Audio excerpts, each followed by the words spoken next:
ये ना थकेंगे, ना ब्रेक लेंगे, ना ही कोई सैलरी हाइक की मांग करेंगे और ना ही इन्हें कोई इंश्योरेंस चाहिए। ना पिकअप, ना ड्रॉप, किसी भी चीज का झंझट नहीं। जी हाँ, ये है अमेज़न की हिला देने वाली प्लानिंग।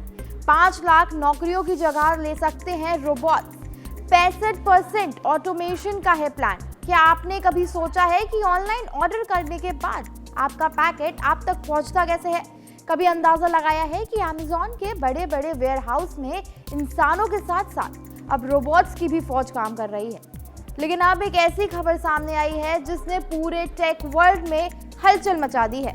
अमेज़न के अपने ही लीक हुए दस्तावेजों से पता चला है कि कंपनी एक ऐसी बड़ी योजना पर काम कर रही है जिससे आने वाले कुछ वर्षों में 5 लाख से ज्यादा नौकरियां खतरे में पड़ सकती हैं।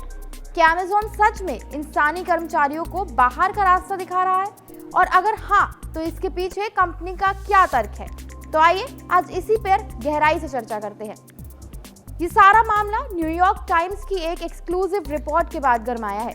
इस रिपोर्ट में अमेज़न के कुछ इंटरनल दस्तावेजों और अधिकारियों के बीच हुई बातचीत का हवाला दिया गया है। इन दस्तावेजों में साफ तौर पर लिखा है कि अमेज़न रोबोटिक ऑटोमेशन की मदद से अपने अमेरिकी कर्मचारियों की संख्या को एक निश्चित स्तर पर स्थिर रखना चाहता है। सवाल यह है कि आखिर अमेज़न ऐसा करना क्यों चाहता है? इसका सीधा जवाब है पैसा और एफिशिएंसी। इन दस्तावेजों से यह भी पता चला है कि रोबोटिक्स का इस्तेमाल करके अमेज़न 2025 से 2027 के बीच ऑपरेशनल कॉस्ट में 12.6 बिलियन यानी $12.6 बिलियन तक की भारी बचत कर सकता है।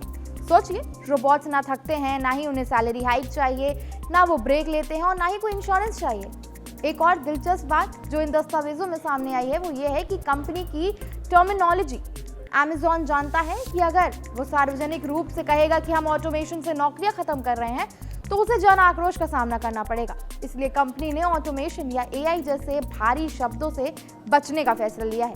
इसकी बजाय वो एडवांस टेक्नोलॉजी या कोबॉट्स, कोलैबोरेटिव रोबोट्स जैसे शब्दों का इस्तेमाल कर रहे हैं ताकि ये लगे कि रोबोट्स इंसानों के साथ मिलकर काम कर रहे हैं, ना कि उन्हें बदल रहे हैं। लेकिन यहाँ एक दूसरा पहलू भी है। अमेज़न के एक प्रवक्ता ने इस रिपोर्ट की प्रतिक्रिया देते हुए कहा कि ये दस्तावेज केवल एक समूह के विचार हैं, पूरी कंपनी की रणनीति नहीं। उन्होंने ये भी बताया कि कंपनी अभी भी इंसानी कर्मचारियों को बड़ी संख्या में भर्ती कर रही है। हाल ही में उन्होंने छुट्टियों के मौसम के लिए 2.5 लाख लोगों को काम पर रखा है। अभी अमेज़न ने 14,000 जॉब रोल्स घटाए, 30,000 कर्मचारी हो सकते हैं ले ऑफ। तो भविष्य कैसा दिखता है?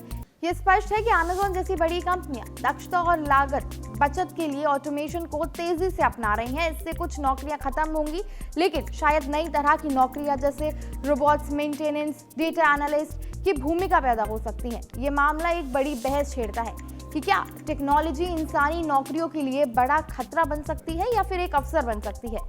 आप इस बारे में क्या सोचते हैं? क्या अमेज़न का ये कदम सही है? हमें नीचे कमेंट्स में जरूर बताएं।